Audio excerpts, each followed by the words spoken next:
Ahojte priatelia, vítam vás dneska pri našom krátkom seriáli s Katkou Liptákovou. Moje meno je Anna Tomčíková a spoločne ideme cestou s ionizátorom Levelupka 8, ktorý vám postupne, pomaličky odkrývame všetky jeho špeciálne vlastnosti. Na obrázku vidíte stroj Levelupka 8. Má displej, na ktorom si jedným klikom navolíte vodu, ktorú chcete, aby z neho vytekala.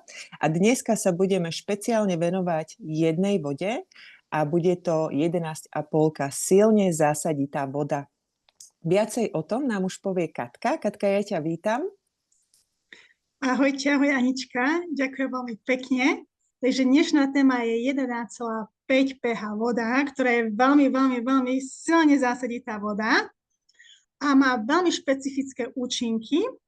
A chcem vám o tom trošku porozprávať, lebo sa hovorí, že voda a olej sa nemiešajú. Ale v tomto prípade je to úplne inakšie. Aby ste vedeli, že pri elektrolytickom procese, ktorý vytvára K8, stále sa vytvorí kyslá zásaditá voda.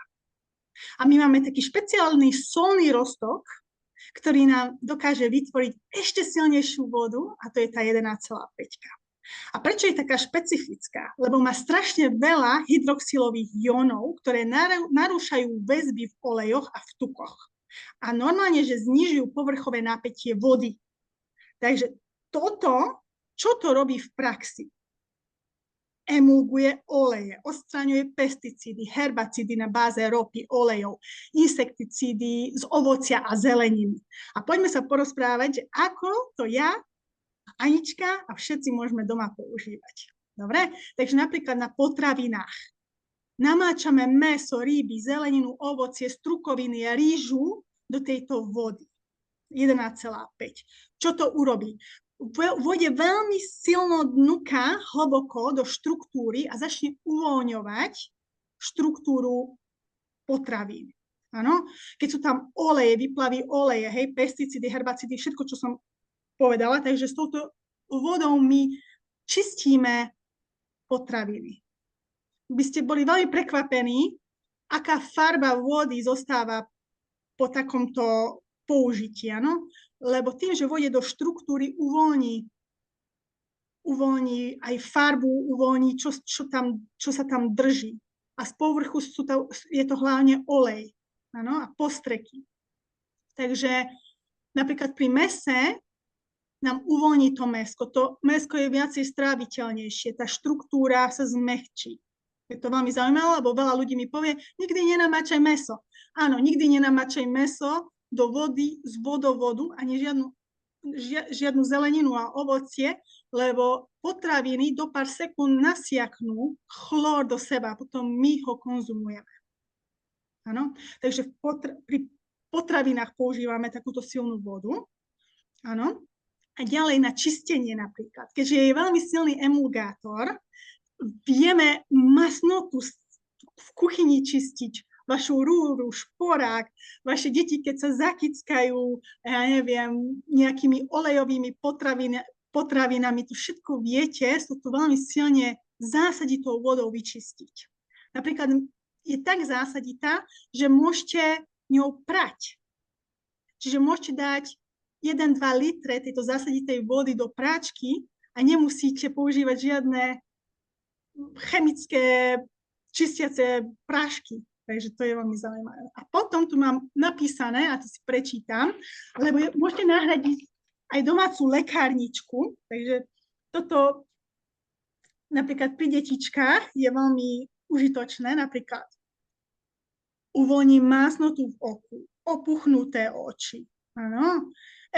Nahradí epsonskú sol. Napríklad keď sa kúpete, dáte si 4 litre tejto zasaditej vody do kúpela a máte účinok epsonskej soli, ktorá má plno magnézia, áno, epsonská sol.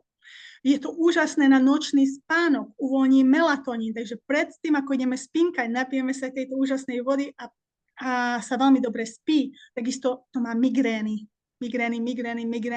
pomáha táto vodička, áno. Keď máme artritídu, dnu, bolesť svalov, poranenia tkaní, klbov, opuchy, obalíme touto vodou postihnuté miesta, uvoľní. Uvoľňuje kyselinu, áno? Vyťahuje kyselinu. Odstraňuje make-up, alebo keď máte masnú pleť. Takže naozaj môžete použiť aj na tvár, na kožu. A to, čo sa veľmi nehovorí, a malo by sa hovoriť, silne zásaditá voda je úžasná, keď máte prekyslený organizmus. Neodporúča sa piť ako napríklad 9,5, ale keď niekto má napríklad ochorenie ako rakovina, za závesmi takíto ľudia pijú dosť veľa tejto vody, aby znížili tú kyslosť svojho tela. Ano?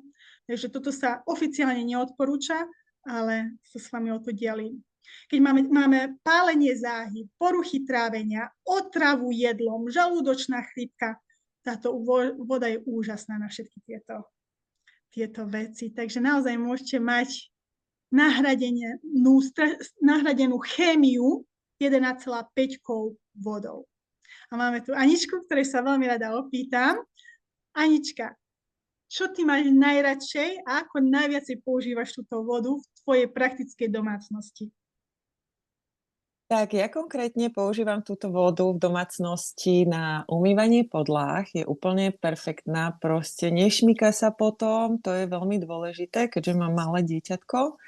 A ja nepapám mäsko, ale namačam strukoviny, namačam ovocie najčastejšie a paradajky. Úhorky, pokiaľ sú kúpené z obchodu a nie sú nami vypestované, tak ich celé ošupem vždycky, takže tie len opláchnem väčšinou v podstate len v nejakej vodičke, to vôbec neriešim, lebo šupka ide preč, ale naozaj jahody, ja neviem, všetko ovocie, ktoré nakupujeme, tak pred tým, ako ho ideme spapať, tak ho namočím na pár minutiek do 11,5 a potom ho vlastne ešte, ono sa odporúča, že potom by ste ho mali ešte buď v 10, teda v 9,0 alebo v 9,5 ešte prepláchnuť od tej zásaditosti, ale niekedy to spravím, niekedy to nespravím.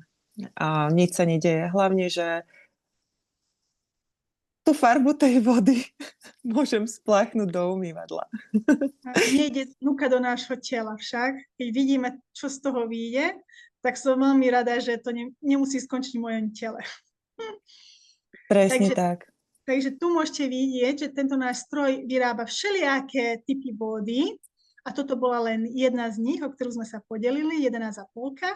Ak vás zaujíma 100 použití Kangen vody, prosím, vypýtajte si od nás dokument a prajeme krásny deň. Vidíme sa pri ďalšej epizóde. Ahojte.